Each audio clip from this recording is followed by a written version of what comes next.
what Elliot Page's name was before. I guess we should not say it because maybe that would violate some policy. It's a dead name. That's crazy. Why is it? I don't understand. Why is that any crazier than people change their name? Call me this. Call me this. I prefer to be called right, this. But to not even be allowed to acknowledge that you used to have a different name. What do you need to be able to acknowledge that for? How are you suffering? Where's your harm? Where's your oppression? That person lived as a different person for a long time, decades. And so to say that suddenly we all have to pretend like those decades didn't exist and that person wasn't that person for those decades. You're not forced to pretend that. You just can't. I understand. You just can't say it out loud? No, you can talk. Right. Why are we pretending like that is what's happening here? It's very simple. That is what's happening. There's a trans man now, Elliot Page. That is their name. That is the name that they go by. I said him and I said Elliot Page. Exactly. Absolutely. Their dead name is their dead name. They don't go by that anymore. They find it dehumanizing or diminishing to their personhood to be called that. And that is what it is. It's not uncommon. People change their names all the time and we use the different names that they go by.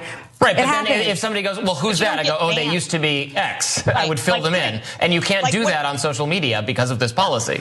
Did you get banned from calling Prince even after he changed his name to a symbol? I mean, that's where we're same. We are comparing apples and vegetables because this is a trans person. We've explained this. The dead name reflects a person, an identity they do not recognize. They find it psychologically harmful to be seen in that way. They've moved on. I mean, maybe he felt like being called Prince was. I mean, I've explained it. Listen, go ahead. Go forth smartly. Go forth smartly. I love that line too. That was a great line. So good. I just love to see it because, you keep seeing these right wingers on Twitter, like Tim Pool types, like, oh no one on the left wants to debate me. And then when strong leftists raise their hands and say, I'll debate you. Bring me on your show, I'll debate you. They never respond to it because they never want to face the kind of power that you saw in that video, right? Someone who actually knows what they're talking about, someone who's actually strong, someone who knows how to make the case and to do so unapologetically and aggressively. Professor Bridges, you said several times, you've used a phrase, I want to make sure I understand what you mean by it. You've referred to people with a capacity for pregnancy. Would that be women? Many women, cis women, have the capacity for pregnancy. Many cis women do not have the capacity for pregnancy. There are also trans men who are capable of pregnancy, as well as non-binary people who are capable of pregnancy. So this isn't really a women's rights issue.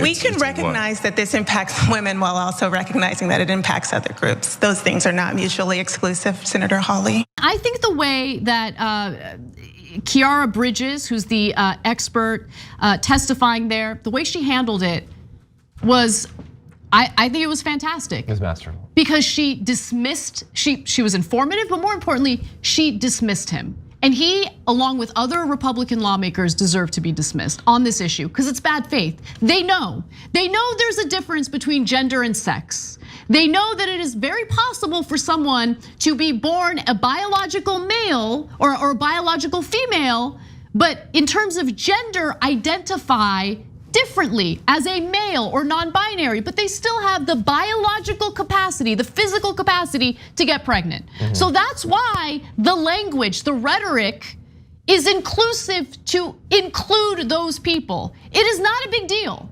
but they make it a big deal. They manufacture it into a big deal because that's all Republicans are. That's all they have. This is all they do. Endless bad faith arguments meant to fearmonger and direct hatred and fear toward other Americans, typically powerless Americans, while they rob you blind, by the way, while they enable corporations to rob you blind. Duncan, your transgender model policies require that students play on the sports teams and use the restrooms that correspond with their sex assigned at birth. Look at me. I am a transgender man. Do you really think that the girls in my high school would feel comfortable sharing a restroom with me? So first of all, Nico, thank you for, again, asking the question, being here tonight and engaging in this important discussion. I believe first, when parents are engaged with their children, then you can make good decisions together. And I met your dad, and I'm glad that you're both here together. That's really, really important. I also think that there are lots of students involved in this decision.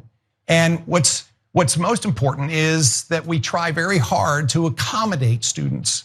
That's why I have said many, many times We just need extra bathrooms in schools.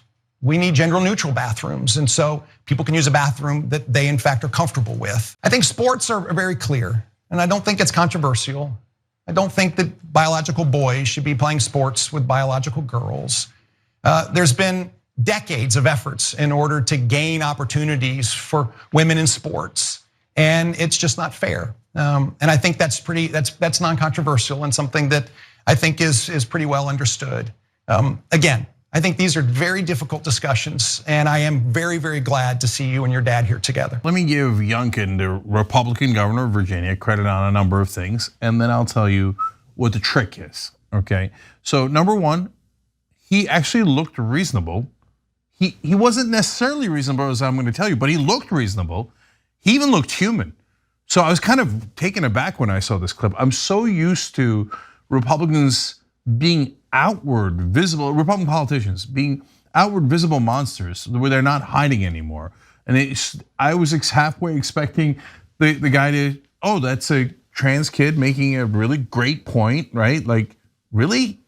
He should be in the girls' bathroom? What a great point, right? And I three-quarters to 90% expected the Republican to respond with, oh yeah, look, the woke politics in America, we're not gonna stand for it. And I'm like, no, please be human for a second. And he was human.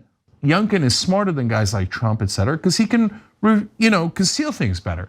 But in reality, he knows it's not a problem in Virginia, and he proposed it because it's called a wedge issue in politics. A wedge issue means something where I could get you angry about a cultural issue, a demographic issue, get you to hate someone, and use that hatred to get votes. So Duncan looks so reasonable, and I'm really, really glad your dad is here. But wait, are you? Because you're actually stripping parents of the ability to control things for their kids. You're saying, I don't want you to make the decisions. In a lot of states, they say, okay, we're gonna block anything that leads to transitioning, sometimes even therapy, puberty blockers, et cetera. Now look, I don't know what you should do with that if you're a parent who's got a trans kid. I literally don't know, right? But I kind of think that's up to you, right? Not up to me. But Duncan thinks, no, I don't want your dad making the decision. I want to make the decision. The government needs to make the decision, but he's smiling. It looks so reasonable. He's telling you he likes that you and your dad are together. Now he doesn't want you to have rights, and he doesn't want your dad to be able to control your childhood. He wants the governor himself, the government, the tyrannical government, to control your family's life over a non-issue, just because he thinks I might be able to drum up some hatred here to get myself some more votes.